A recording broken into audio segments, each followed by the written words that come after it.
I think what you will hear now is quite different from what I just heard the rest of. That was very technical. You showed how to produce the cables, how they work. And I tried to explain at least how policymakers decide on policies, where we are in Europe when it comes to policies, what is the political framework for renewables until 2020, and what we need after 2020. So to start with, I need to make it work. Let me see. Okay. So I was already introduced as the president of the European Renewable Energy Council. The European Renewable Energy Council is the umbrella organization of renewables. Means we are representing all technologies. Our members are the associations which dealing with the individual technologies such as wind, solar, hydro, bioenergy, geothermal. And we are representing the electricity sector, the heating and cooling sector, and in a way the transport sector as well. And of course our main interest is to deal with policy decisions in Brussels to try to maintain the stable framework which we have in the European Union. For those of you who are not so familiar with Brussels politics, with European politics, let me just remind you, since 2009, we have a so-called climate and energy package in Europe, where the heads of state and government agreed to reach 3 targets in 2020, 20% greenhouse gas reductions by 2020, 20% efficiency gains by 2020, and 20% renewable energy in the overall energy mix of Europe. And this third target and this third element is what I'm going to talk about. What you see here and what you certainly do not have to understand in detail, it's much too small, is this overall target of 20%, which the European Union as a whole wants to reach in 20%, is broken down to national targets, meaning every member state, each of the 27 member states has a national target which is legally binding. Not achieving it means violating the European Treaty. This national target, you see we have a broad range from nearly 50% for Sweden. Sweden has a target of 50% in 2020. But on the other hand, they already had nearly 40% in 2005 when all these calculations started.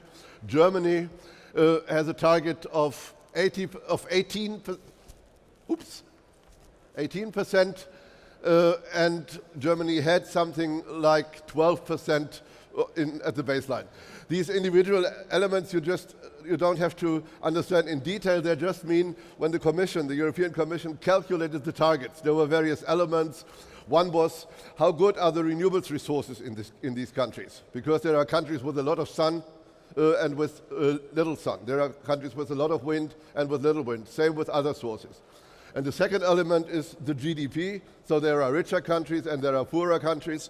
And the assessment, of course, is a poorer country probably needs more help for developing new technologies than a different one. So we have this framework. All the member states have their binding national targets. All member states, by the way, in 2010, when this framework entered legally into place, all the member states said, yes, we can do it, we will reach our targets by 2020, we will do this by national means. Only 2 countries, this is Italy and Luxembourg, they said, maybe we need a little help from our friends, exchange with our neighbors. All the others said we can do it at home. And like it is always in the European Union, one thing is you have legislation, the other thing is this legislation has targets, and then you have reports, you have control. And certainly you do need this because from 2010 to 2020 is 10 years. In 10 years' time, politicians can change their opinion, economic conditions can change, so a lot can happen. This is why member states had to report for the first time what they had achieved, what they had actually achieved end of 2010. This report came in 2011. So for the European Union as a whole, this means we had reached a share of 13% renewable energy in Europe's energy mix by 2020. indeed, not only electricity, this includes heating and cooling, this also includes biofuels, so all the sectors. This was 25% of Europe's greenhouse gas reduction achieved so far. This meant 1.2 million people had a job in renewable energy in Europe, and 130 billion euros was the contribution to the economic activity in the European Union. Now, let's look at member states. The Union as a whole, I just gave you the figures, we had 13%. This is a little bit more than the indicative trajectory. Another one of these wonderful politics words. You don't have targets, but you have an indicative trajectory in between. So member states had to report on whether or not they had reached their indicative trajectory for the years 2010, 2011. Where were they? And now we look at the map. We see indeed in 2011 most of the member states, 22 out of 27, were above their interim targets. But now another caveat, we need to be aware that trajectories start smoothly and they become steeper at the end. So basically until in the first 7 years it's 30% of the target, and in the last 3 years it's 70% of the target. So it's good to know people are on track, but maybe this is not yet enough. But already in 2011 we had 5 member states who were not on track. That was France, that was the UK, that was Luxembourg, Netherlands and Malta. They had already, 1 year after all this started, not achieved the very low trajectory towards renewables. Overall, the European Union was fine, but I think there is a mixed picture when it comes to an overall assessment. What you see here, you see these 8%, this is where we were in 2005 with renewables. This is the 13% I just mentioned you 2 slides earlier. This is the so-called indicative trajectory, which ends in 20% in 2020. And this is what the individual member states thought in their national action plans where they could go. So you see, that looks good because the actual share is above the indicative trajectory. If we look at the 3 sectors, electricity, heating and cooling, transport, you see again, in electricity, it's fine, above the indicative trajectory. In heating and cooling, it also looks fine, even a big gap. In transport, below the trajectory already 1 year after all this started. Then let's look at more details there. What we compared here is, of course, we try to find, is there an indicator? Can we have an indication that member states will continue with the growth? Is there an indication that that may slow down? And so we did calculations on which average growth rate would they need per year to achieve their the overall 2020 target. And so for the overall renewable energy supply, the necessary growth rate from 2010 to 2020 would be around 6%. Every year, growth would have to be 6%. The actual growth rate in 2010 and 11 was something like 3%. So it is understandable that the European Commission, in an evaluation published, I think 4 weeks ago, said current policies seem to be insufficient to require the necessary growth. And it becomes even more problematic if you look at the 3 sectors. You see in electricity, it seems all fine, more than 8% growth compared to 6 point something which was necessary. In the transport sector, growth rate is nearly where it should be, but in heating and cooling, this is what you need, something like 5% per year. This is what you have, minus 1%. So quite obviously, real growth and policies in the heating and cooling sector are not sufficient to reach the target. And this indeed is, again, from the report of the European Commission, it seems significant improvements in the policy framework are needed. And Certainly this is what is true. Member states need to work more. Let's remain a little bit on this slide. Yeah, I have the time. So from what we see now is, on the one hand, these are the figures. We have some progress. Progress is slower than it should be. On the other hand, we see most of the member states still have their ambitious national action plans. Some of the member states are discussing to slow down the growth. Some do it because they think the economic crisis demands so. Others do so because they have other priorities. For instance, in the Czech Republic, where I just passed a few weeks ago, they just decided by 2017 all support to renewables will stop. And they hope to reach their national target of something like 15%, mainly by biomass co-firing, meaning you throw biomass and burn it together with coal. This, you can buy that. You can buy waste and whatever. This is easy. This does not demand any system changes. Other countries, like Spain, of course, they are one of the main countries of the economic crisis. They decided to stop all support for renewables, at least for a certain time, because they have what they call a tariff deficit in the electricity sector. This tariff deficit basically means for years they have subsidized nearly every form of energy, including renewables, but also coal and nuclear and gas. And they had controlled prices, so the consumers never paid enough to cover the cost of the sector. And now they stopped everything, and the main casualties seem to be the producers of renewable energy. So we see there is quite a mixed picture. In Germany, we have the ambitious commitment of the so-called energy transition, Energiewende. But again, there is a discussion how to somehow reduce costs of renewables. This mixed picture, indeed, has some reasons. I gave you some from other member states. Now let's look into some structural reasons. Again, too many figures on one slide, particularly on this small slide, but so I can distillate the message from it. You see the three sectors: transport, heating, and electricity. And you see there the results from a survey which scientists did among stakeholders of the energy sector, asking them, if you look at 2020, and if you look in at your government and your country's perspectives to achieve the targets or not, what do you think are the main barriers towards achieving this?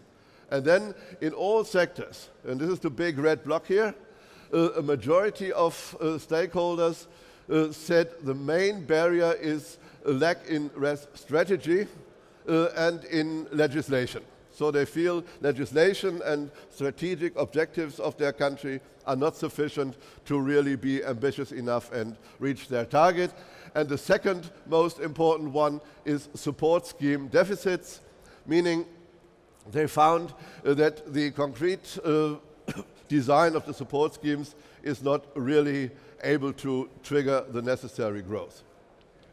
So these are the main barriers, and so this is of course a major part to potential answers how we should change framework until 2020, and of course for the time after 2020, and certainly the fact that so far we only have a political consensus towards 2020 and not beyond 2020 is a major problem.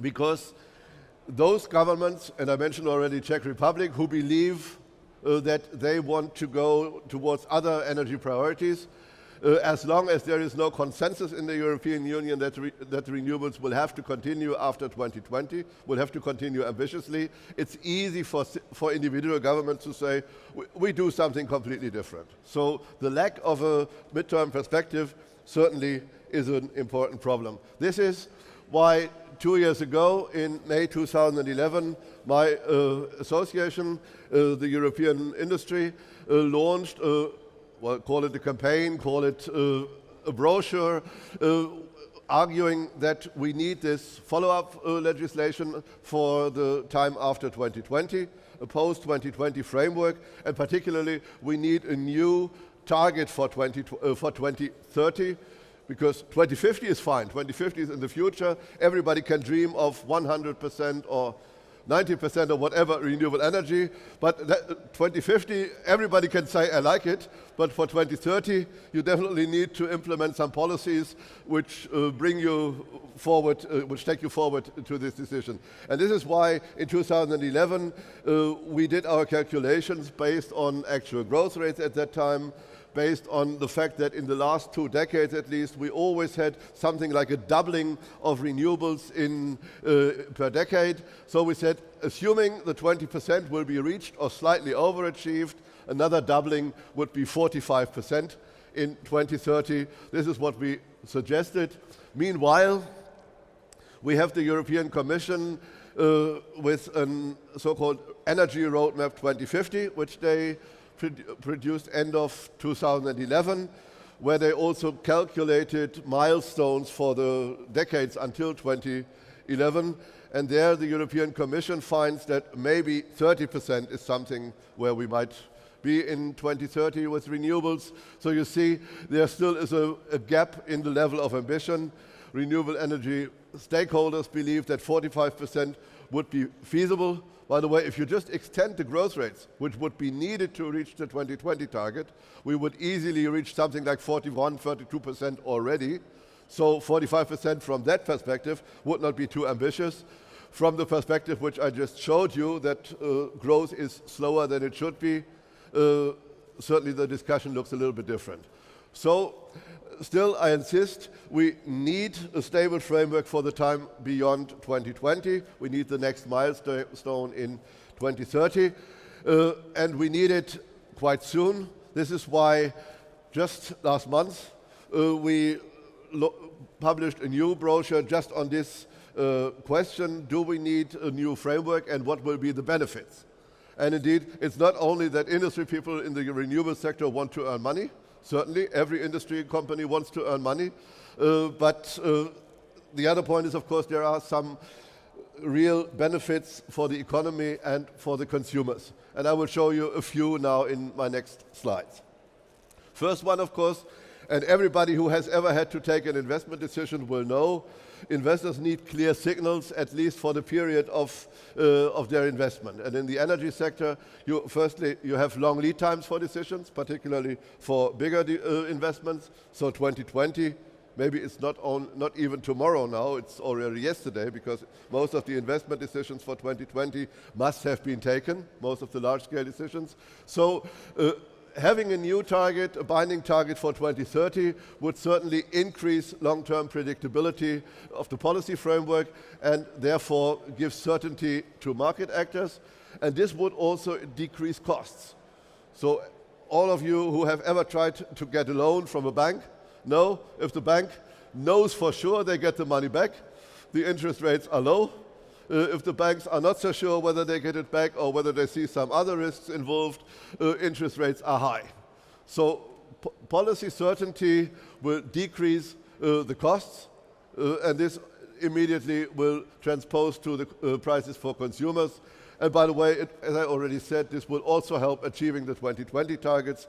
If governments and parliaments know it will go on after 2020, they will certainly be more willing to develop such policies. Another one, renewable energy are not costing the economy, but they are growing the economy in a way that already now, and this is the 2011 figure, the economic value from renewable activity, 137 billion euros, that was about 1% of the European GDP already. Just the contribution of the economic activity of renewables. Reaching the 20% target in 2020 would add another 0.25% to that. Reaching an ambitious 2030 target would add another 0.45% to that. Still, this is comparable, for instance, with the textile sector in Europe. So maybe not yet the electronic sector and the car sector, but textile and some other manufacturing sectors, they have a comparable value in the economy. Another important thing is technology leadership. At least until a few years ago, partly even today, Europe most of the European companies were perceived to be technology leaders in a way, having developed new innovative technologies, wind turbines, PV panels. They were developed in the European Union, and European companies were the leaders. But of course, this is changing. Other parts of the world are not sleeping. So my first point here, which is not directly seen on the slide, the world market for renewables are growing in volume. I did not take a slide for that because this is easy to say. The world markets are growing in volume, doubling every few years. But the shares of the world market for renewables, and here you have 2001, 2006, 2011, and you see this block is the share of Europe in the world market for renewable energy. In 2001, it was still more than 50%, 54% of all products in the renewable energy sector were from European companies. In 2006, it was only 40%. Last year, it was also 41%. The tendency we see is that other countries, like the US in blue, like China, particularly China, if you look at China, 6, 11, 21% of the world market, and as I said, of a growing world market. These countries are not sleeping. They have policies for renewables. They, meanwhile, have companies of their own, which really are quite active in the sector. And so, if the European companies have no chance to further play in this game, and the framework conditions are not clear so that they do not know whether they can really afford to increase or to adapt their capacities, they will certainly not be able to use the export opportunities towards other countries, and then tendencies like we now hear in the solar sector, where Asian competitors come in at lower prices, and I think I will not immediately discuss why they are low, but they come in, they have their policies, and if we want to prevail as European companies, it certainly makes sense to have a stable framework. Another beneficial point is replacing fossil fuel imports. Forecast says that the dependency of Europe as a whole from energy imports, which is now already at something like 60%, going to increase to 70, even 80% in 2030 if policies don't change. And I think I don't tell you a secret, renewables do not have to be imported, at least most of them. The wind and the sun are shining at home. And once you have your turbine installed, once you have your panel installed, you do not have to care that somebody sells you the sun at good price. You just have to tap it. And so every year, Europe is spending 388 billion euros. This is the 2011 figure. 388 billion euros for fossil fuel imports. That's a huge amount of money. And in addition, Europe has a trade deficit every year of 150 billion euros. So just add this up and think how the trade deficit might increase, how this money spent for fossils might increase if we do not turn around by using renewables. And this is why, among many other reasons for using renewables, we say that with a binding and ambitious target in 2030, we might be able to replace 550 million tons of oil equivalent by then, which would add up. Of course, the question is difficult to calculate how much exactly that will cost in 3,000 in 2030, but rough estimates following potential development of dollar development, etc., this would be around 350 billion euros. So if we manage to replace 550 million tons of oil equivalent, this would equal something like 350 billion euros. Now just look at this. This is nearly the full amount we have to pay now for fossil fuel imports. So renewables certainly are important for reducing the debt of Europe. And to give you an impression of what that means, 550.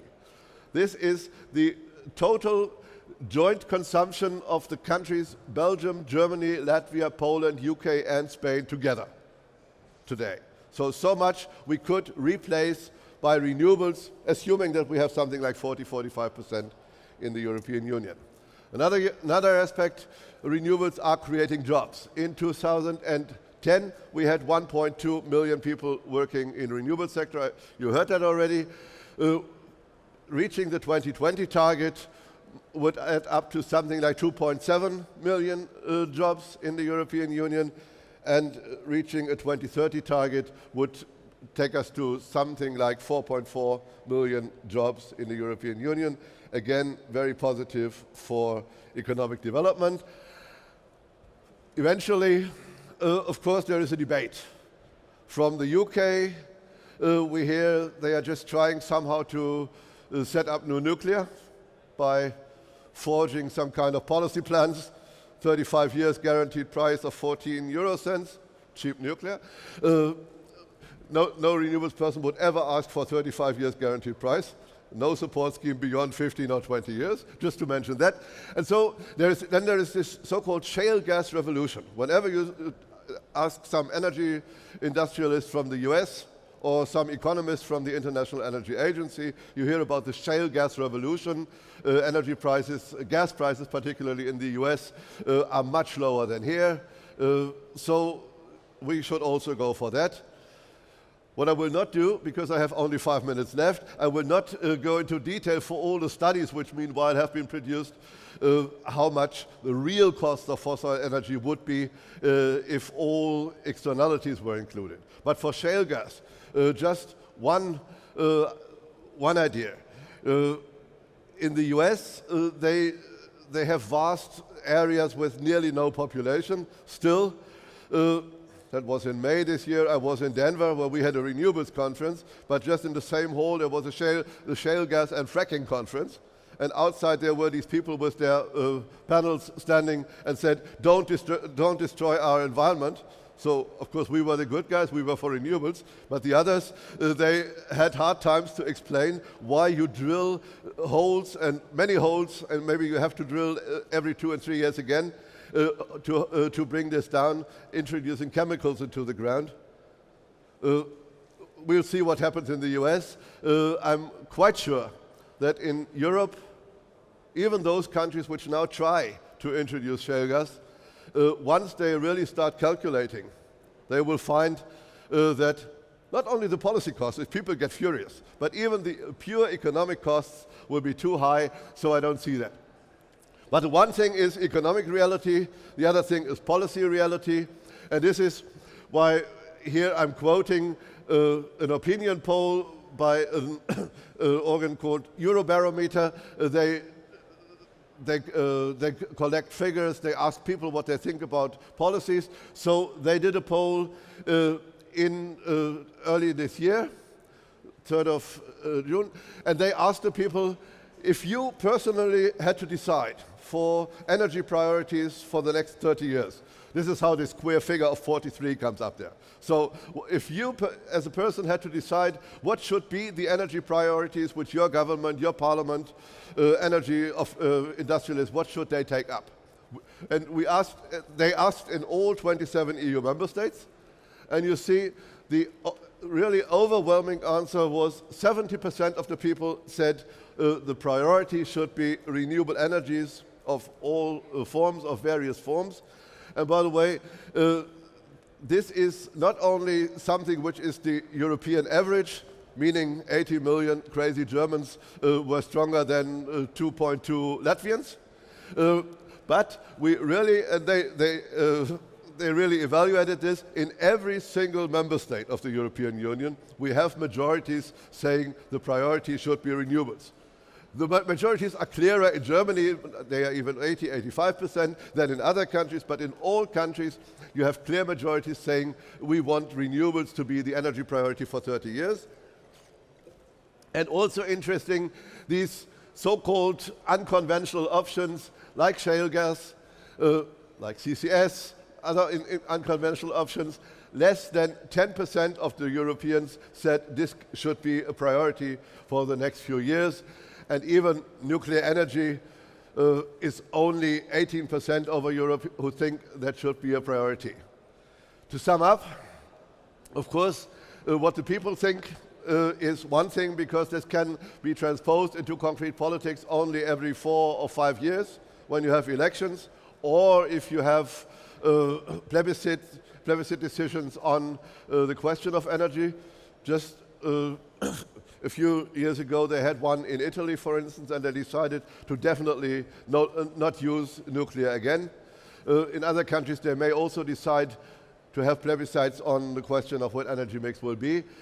But still, I think based on the fact that renewables will produce jobs if they have a stable framework, that renewables definitely are not harmful for the environment, that renewables definitely will in the long term reduce costs, because they have reduced their costs every few years. If you look at the prices for a solar panel now, and you look into your own mind 10 years ago, if somebody had told you that you can produce electricity from solar at something like 15, 17, 18 euro cents, you might have thought this person belongs into a loony bin or some wishful thinking or whatever crazy ideas that might be.